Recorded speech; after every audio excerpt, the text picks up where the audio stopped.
Are you one of those rare souls who is on a deep spiritual quest? Who looks around in the world and feels like the world is almost sleepwalking? And there's a part of you that feels like there's something deeper, something deeper, a treasure to be found within you. If that's you, this is the video for you, because in this video, I'm going to break down my own spiritual journey. These past 7 years, I've seen a lot, I've been through a lot, and I just want to share it with the world in the hopes that maybe it will help someone else along their journey. Because I believe that if I saw a video like this or had heard someone talk about it in the way that I will talk about it, it would have helped given me direction during that time in my life. Right? So this is for those rare souls who don't want to live on the surface of life and want to dive deep in the ocean of the self and find God within. Okay, and before I get into it, I just want to say this is my own personal journey, and this is how God led me to the kingdom of heaven within. And not to say that this is the only path. It definitely is not. There's many paths to find this place, but I can only speak to my own journey. And I'm excited to share this with you and excited to walk through this with you. I made some diagrams. I'm visually laying it out because I'm a visual person, though my drawing isn't that good. Okay? So I don't know how long this is going to go for. So just relax, grab a cup of tea or something, get cozy, and let me take you on this journey. All right? So first and foremost, we're all born, right? We're all born in this life. We take on our physical form, right?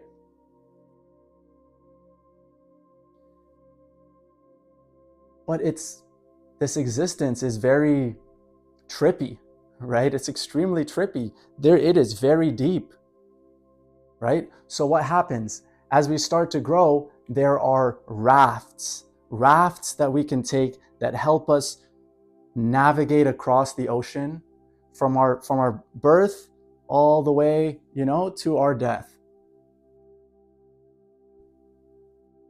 Right? There are different rafts you can take. For example, for me personally, it was religion. Religion gave me a sense of meaning. It helped me make sense of the world. It helped me, make sense of God and all that. There's other rafts people can take. There's many rafts, and you can be on multiple rafts. For example, family and relationships.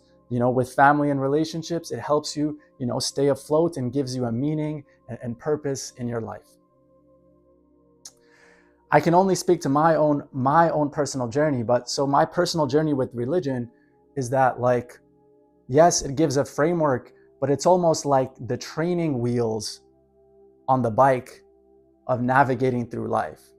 It helps you know of God, but you will never actually know God in your heart directly at a cellular level, right? Like, and if you grew up under religion, you would understand what I'm talking about. It's like, it points to God and all these things, but it's all intellectual. It's all at the level of the mind. It's not truly at the level of the heart. And to truly find that kingdom of heaven within, one must take their cup of knowledge and toss it and throw it all. Must not be afraid to let go of everything. And we're going to get into that. And so that's my hiccup with religion, is I feel like it's a raft, but at some point you have to jump off of it if you're truly on this spiritual journey of true spiritual seeking. You jump off of it and know that God is real. Like, know that God, if God is real, he will pick you up. Right? So we're on these rafts. And again, if you're someone like me and you're genuinely seeking and you're asking these questions, I was maybe about, in my late teens, early 20s. And I think this happens to everyone, or not everyone, many people. You're going to have a mystical experience, or a transcendental experience, or a psychedelic experience, or an experience, an out-of-body experience, an experience that shatters, that confirms your initial thoughts that, yes, there is something deeper here. And that thing is not found outside of me, it's actually within me, right? So for me, this is what I call the glimpse of God. So for me, it was a psychedelic experience in my mid-20s that got me here for a second, right? It took me up here just for a second, and I got that glimpse. For a couple hours, I got that glimpse to realize that state of consciousness. And I realized, okay, you now understand oneness, right? And you know what I'm talking about. You understand the true meaning of oneness. You understand we're all one. You understand that what you're seeking is not outside of you, it's actually inside of you. And so you get that glimpse. So I got that glimpse, but what happens after you get the glimpse? You come back down, right? You come back down, but like now it's like somewhere in the back of your mind, but you're still on the rafts. You're in the normal world. You're like, you're taking the normal path that society tells you to. You haven't fully awakened yet, right? But you got that glimpse, okay? After some time passes, what happens next?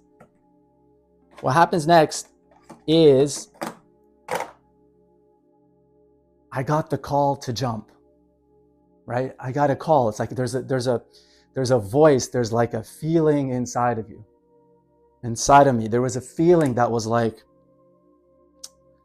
Ali, you must jump into the ocean.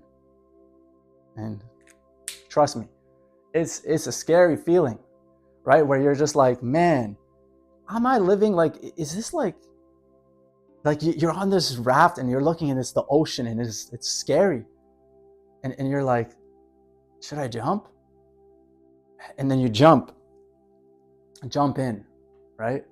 You jump in, kind of let go of past paradigms. You kind of try to let go of all the conditioning, and you jump, right? So let me actually use the black. So I jumped.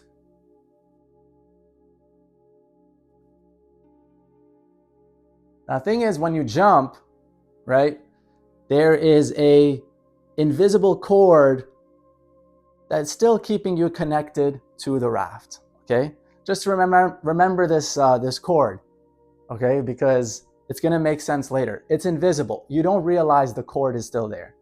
But what this cord symbolizes is like, you still have an unconscious attachment to all your conditioning, all your beliefs, all your it's all the stuff in your shadow, right? All your psychological stuff that you haven't confronted yet, which we'll get into later, right?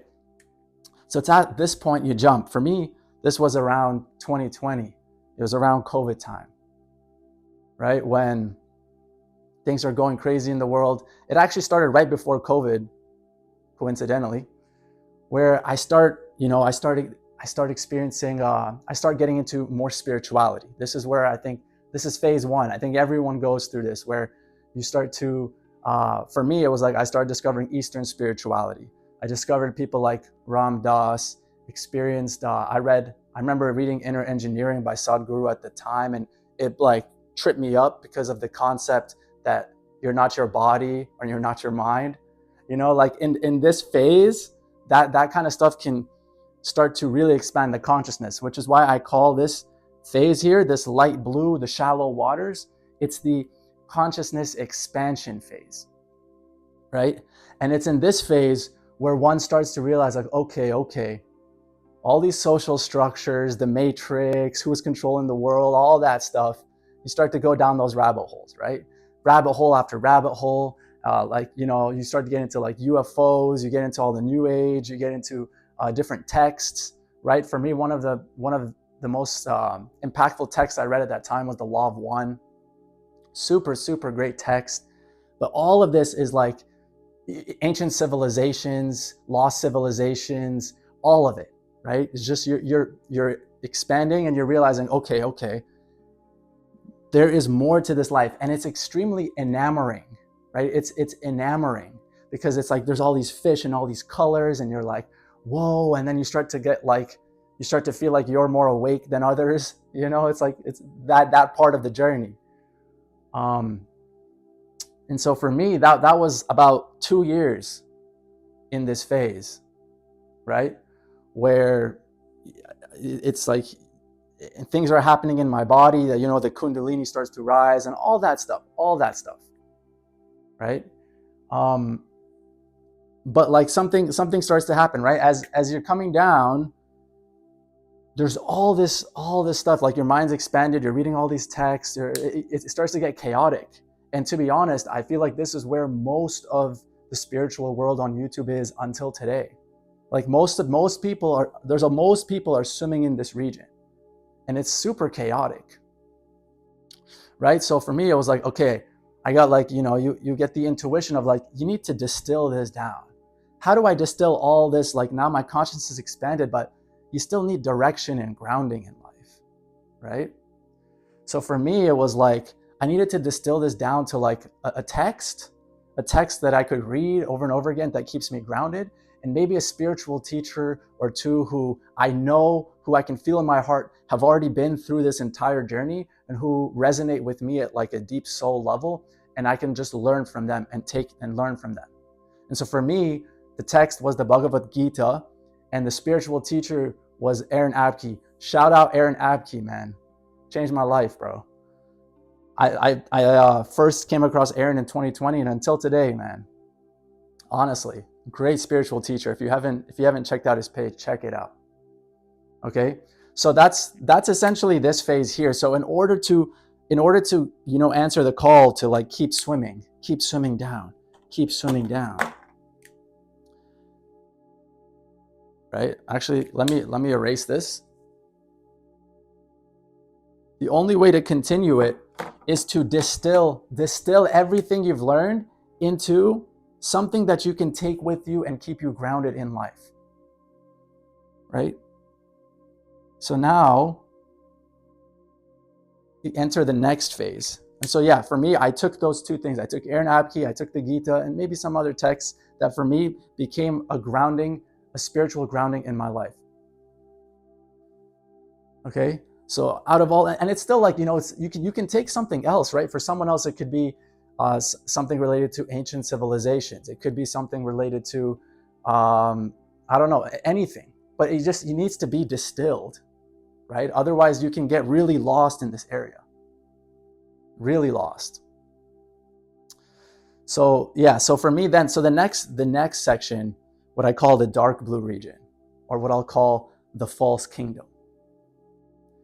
And the reason why I call this the false kingdom is because you think it's like in this phase, it's like you think you figured it out. You think you figured it out. You think you like, okay, you've navigated this awakening phase. Now you feel like you have this awakened consciousness. You're distilling it so you're also grounded in the world. Like, I'm holding a job. I'm responsible financially and all that. So you're like, I figured it out. But the thing is, you actually haven't figured it out. You haven't figured it out because you still have a split psyche. Okay? I had a split psyche at this time. And why do I have a split psyche? Because in my conscious awareness, I'm growing spiritually, and I understand these ideas, and everything's resonating. But there's still this invisible cord. There's still these unconscious beliefs, programs, and conditioning that is keeping me attached to the raft, right? The raft that we jumped off earlier. It's invisible, you don't realize it. Like I didn't realize it. So what happens is this is where there's a split psyche, right? On one hand, you're like spiritually like advanced, or you feel like you are, but on the other hand, there's deep healing in the shadow that you haven't necessarily done yet, right? And this is going to make sense in the next area, in the next section. But so the qualities of this section, it's like at this point, you feel like it's really hard to like truly connect with people in the world, like because you feel like there's not that many other people that you cross on a day-to-day basis that have even jumped, let alone like kind of went through the consciousness expansion phase. And so it's kind of like a period of like solitude, right? For me, it was a period of solitude, right? But then something happens for me. For me, it was a beautiful woman who came into my life, right? And the thing about swimming in this region is, you know, you'll only ever click with people who are also swimming in this region, right? So for me, it was like I met this woman and it was an immediate click at a soul level. It's like there's an immediate recognition that we're swimming at the same depths, right? But, however, for me, this took the form of a quote unquote a forbidden love, right? A love that, you know, is cross religious, cross cultural, cross everything. Okay? It seems like it's an extremely deep love. It's an extremely deep bond and connection. But like it made sense. I can only see it after the fact, but the whole purpose of this bond was to help me awaken to the fact of this invisible cord that I have connected to the raft. Right? So I'll explain a little bit about it, just to give some light. But essentially, it's like we have this beautiful relationship. We're clicking. From the outside, you know, people on the rafts, they don't understand. They cannot understand a relationship of this nature because, you see, only those who have swam in these depths can truly understand the depths of these kinds of relationships. From the outside, it seems crazy, right? From the outside, it's like, what are you doing? But from the inside, it's like, this is it. This is it, right? So again, let's fast forward a couple years, and essentially, like, we have this container. Think of this container as the container of the relationship, right? And maybe, you know what, maybe I can draw a chord. I can draw a chord for her too, but let's just focus on myself here. And so essentially, I'm trying to make this relationship work. It gets to a point where, you know, we're engaged, we're about to get married. It's a beautiful relationship. But then something starts to happen. The container starts to shake. This container starts to like shake around. It starts to shake. Like, I'm no longer able to protect and hold and contain the relationship, you know, in the way that I'm desiring to, in the way that I should be, right? And this is because of this cord, right? Because now I still have an unconscious attachment to these false beliefs, you know, rooted in me from religion or conditioning or anything like that, where anyone who's on the rafts can shake the rafts and it starts shaking me around, right? And so, you know, long story short, the whole thing starts to fall apart and starts to essentially slip through my fingers, and there's nothing I can do about it because it's already broken. Like the cord, you know, shook me around so much that the whole thing, just the water came inside the container, the whole thing collapsed. And the only way to salvage this, if ever, is like you have to let it go. It's like trying to hold on and it's like you're getting pulled away, right? And it was extremely painful. And this is why I call it the life-changing love, because from this experience, it takes me to the next phase, right? The next phase.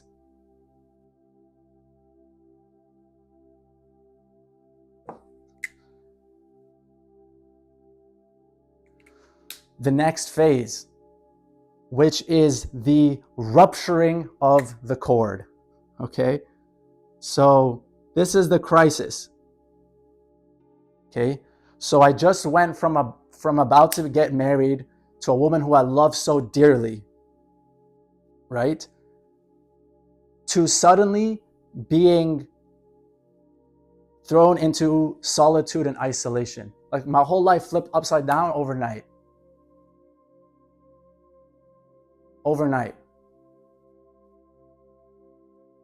So what does this do? This is the crisis. Okay, this is a crisis, genuinely. And because love is the most transformative power in this universe, I believe so, from my own direct experience. Love is the only thing that can actually ever rupture this cord. And so because of all the love and passion and all that, that potentiated energy that built up in my system, I had enough energy to finally rupture the cord. The cord is ruptured. At first you're resisting it. I'm resisting it. I'm trying to hold on. But it's like there's a voice that's like, no, let go. Let go. Let go. So then it's like you come down, the cord is ruptured, but now you start sinking, right? I start sinking down, down, down, down, down.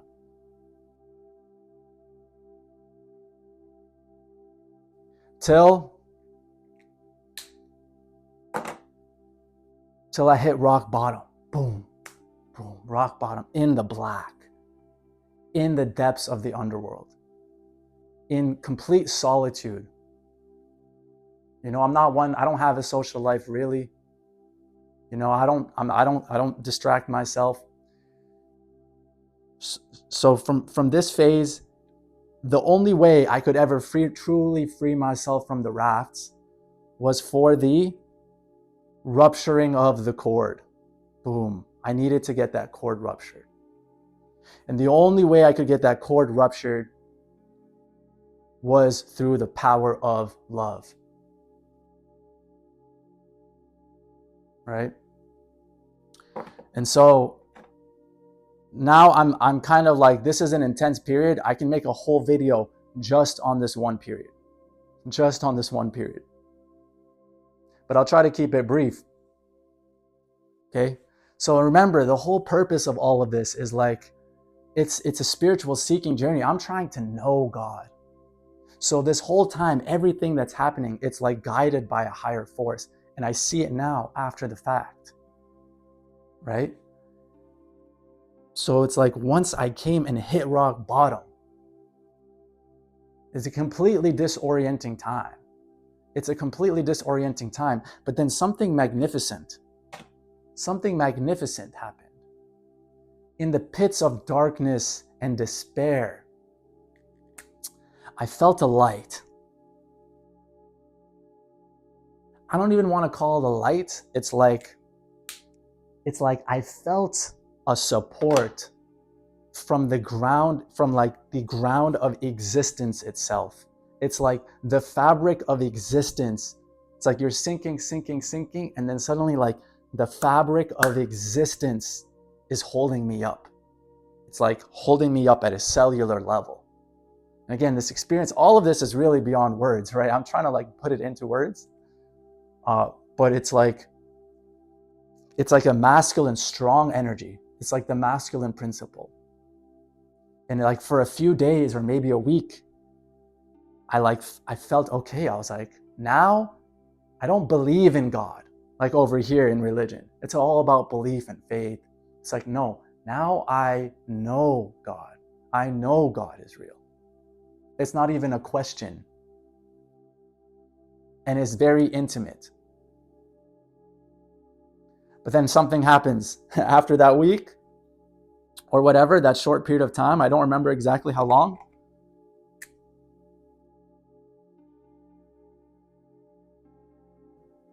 The light disappears. Boom, overnight. And now you're left in complete darkness. Complete darkness. Complete darkness. And this is why I call it the underworld. And it's at this time where I have to confront my shadow.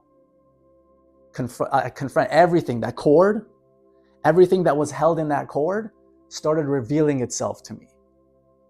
All the false beliefs that were conditioned into me, all the false beliefs that I developed as a kid, right? About like my fear of rejection and fear of abandonment, all these fears, all these complexes, and I'm facing them, and it's an extremely, extremely difficult time, right? It required a tremendous amount of trust and courage. And I think that's why in the beginning of that period, there was that period where the light kind of reveals himself, right?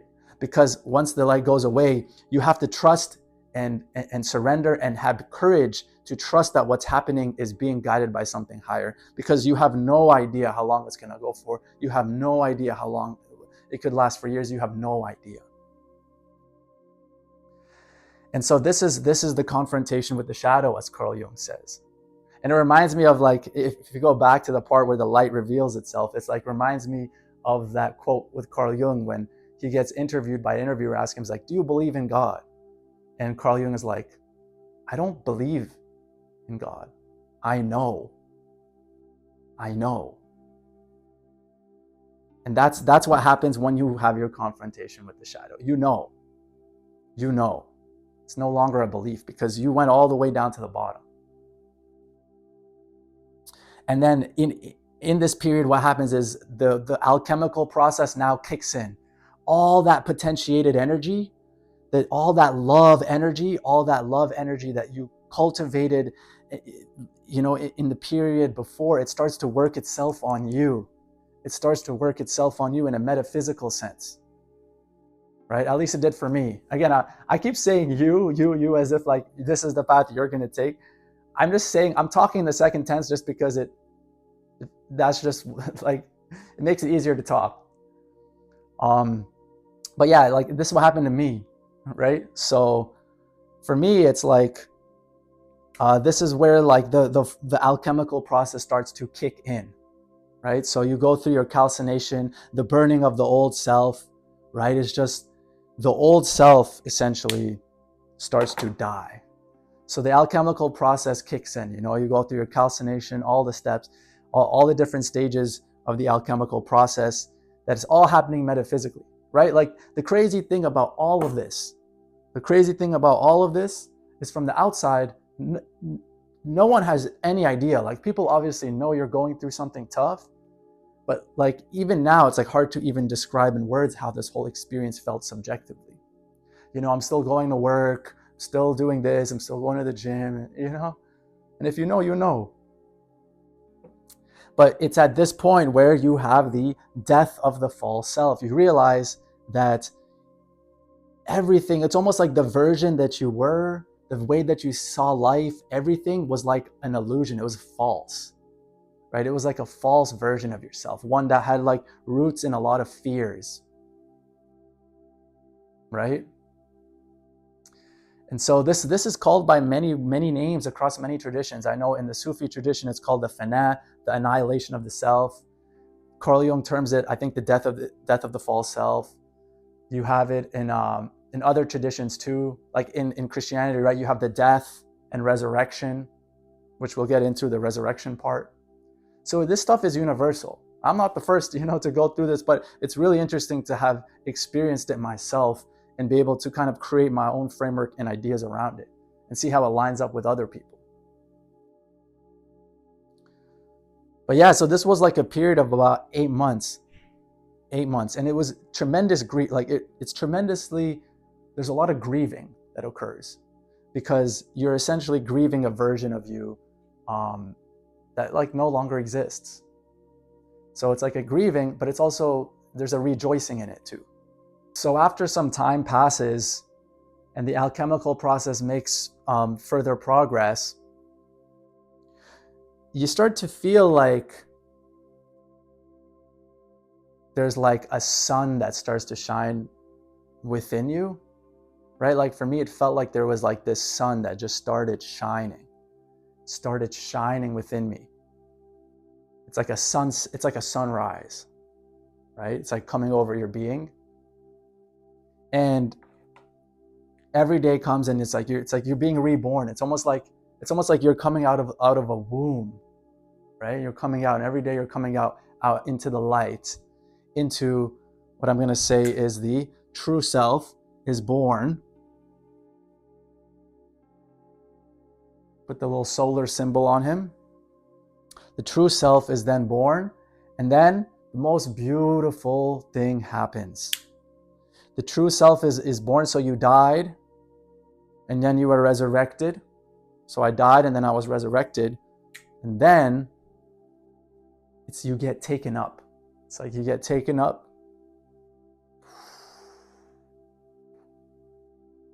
Taken up to the kingdom of heaven. And what is the kingdom of heaven? It's like a state of being where you realize that all along you weren't the one truly living life. You're being lived by something higher than you. You're being lived by God, which is within you. It's like the kingdom of heaven is found within, and it's a state of being in which you move in a state of trust, peace, and surrender to the flow of life. And you essentially become a vessel for God to work through you. It's like a state of being. That's the best way I can describe it. And there's many terms. There's many terms, like you'll hear like Christ consciousness or Christ vision, right? So essentially what this is like you're able to essentially see yourself from a completely different perspective than you were before. You have a different relationship to your own emotions. Now you're much more aware of like when you have triggers or unconscious beliefs get triggered. It's like a state of awareness where now almost like the code of the matrix, sometimes you can start to see it for what it is. You can start to see reality like the code behind it. And it's just like, in summary, it's a state of courageousness and a state of fearlessness and a state of trust. That's what this state is. It's an internal state. So all along, it's true, that thing that you were seeking, the thing that I got that glimpse of all along, I had to go through this entire journey just to make it into my cells, like bring it into my cellular level, right? Because at first you have it in your conscious mind, I have it in my conscious mind, but it's not truly integrated, like boom, it's not embedded into the nervous system. It's not embedded into the cellular system until that kind of like the death of the old self, right? Like the annihilation of the self. Until that moment, after that, then you're reborn into that state. And this is what it means to like, you make it to the promised land. All these like biblical terms are like the death and resurrection. People think that it's referring to like a literal land on the earth, and the death and resurrection is about a literal death and resurrection, or like the second coming of Jesus or the second coming of Christ is like he's gonna just like fall down from the sky, and like it's like, no, it's like it's about a state of consciousness. It's about a state of awareness that comes alive from within the humans. It's the same energy, the same consciousness that's trying to be expressed through these stories and was expressed through these people. So there's a metaphysical truth that is deeper than anything that's literal. And I think that's the issue with, taking things so literally in these like scriptures.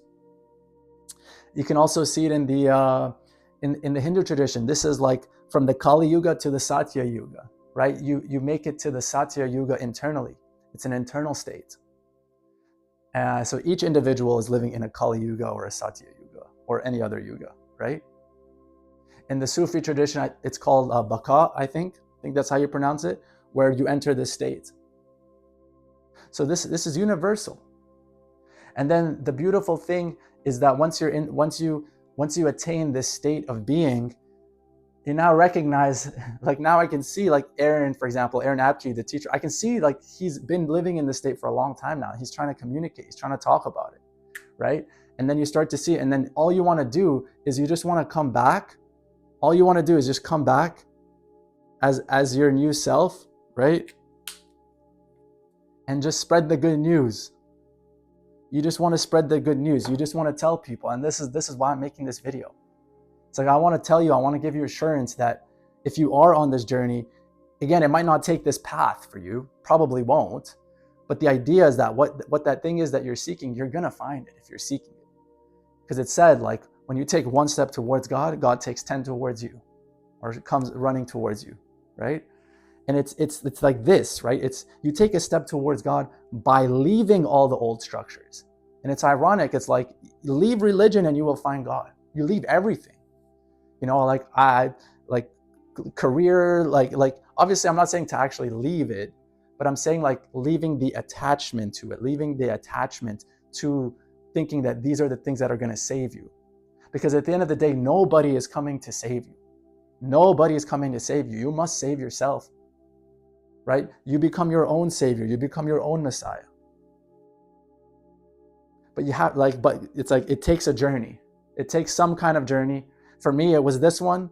For you, it might look like something else, right? But know that if you are seeking the garden, if you are seeking the kingdom of heaven, then know that whatever unfolds in your life is only trying to guide you towards that, even if at the time it doesn't seem like it. All right? I don't know if I forgot anything, man. I feel like I forgot a lot of things. I mean, but you know what? Maybe if I did, I'll just make more videos. And the thing that you were seeking all along is sovereignty of spirit, right? It's sovereignty of spirit. It's not being tethered or have a cord to any of the rafts, right? And that is the gift, right? That's what gives you the meaning in your life. And you realize that the entire meaning of this life is to be a sovereign spirit and to express yourself and share your light fully and unfiltered with the world, right? So the meaning isn't about anything external. It's not about morality. It's not about this. It's all about sovereignty of spirit, freedom of expression, and ultimately just sharing your light with the world in a way that is untethered, right? And this allows one to move around freely. You can go, you can dive back, all of it, right? And I fully understand it's like, it doesn't mean that there's not going to be any suffering, any pain, any challenges. Of course, life is always going to be filled with challenges and suffering, all that, right? But now you can view it all from a different lens, right? You can view it all from a different lens, and a lens that gives you more power and more power internally, right? And for me, again, I can only speak up to this point in my journey, right? As time goes on, I'm sure this map will develop, right? It's going to develop. Maybe there's levels up here that I'm not aware of yet, right? Or maybe I have to go back and do the whole thing one more time. I don't know. I don't know. But what I do know is that sovereignty of spirit is what everyone is ultimately looking for. And in order to find that sovereignty of spirit, one must undertake a journey where that false self dies, right? I hope you enjoyed this or found it useful or helpful. If you have, I'd love to hear your own personal experience, and if it lines up with this, if it's different, or if there's something you think I missed or could be elaborated upon. Please share your ideas, your comments. I'd love to hear about it. Okay. Yeah, this was like me summarizing my last 7 years, like in like a dissertation, like in a presentation. So it's pretty spiritual experience for me just to do this. But yeah, with that, have a wonderful rest of your day or night, and take care.